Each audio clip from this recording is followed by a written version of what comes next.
Nagtanong-tanong na ako sa mga bantay. Pero pasikreto lang. Totoong may Antonio Rodriguez na nakalaban si Senyor noon.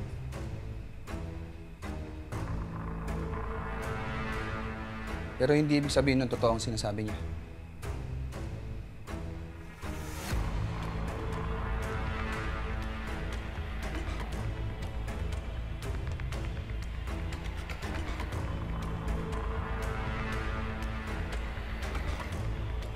Calvin, hindi ngayon ang oras para magpa-apekto ka sa mga gustong bumilog sa ulo mo.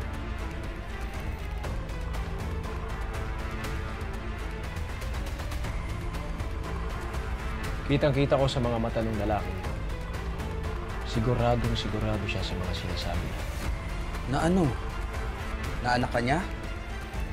Na hindi ka totoong anak ni Senyor? Manahimik ka! Huwag na huwag mong sasabihin kahit kanino yung mga sinabi ko sa'yo una. Habang inaalam ko pa kung ano ang totoo.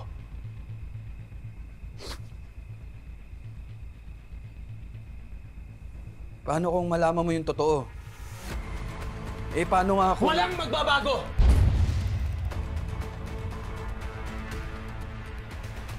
Walang makakahadlang sa akin. Walang kahit sino pwedeng humadlang sa pagiging pinuno ko ng Golden Scorpio. Kahit si Satanas pa yan!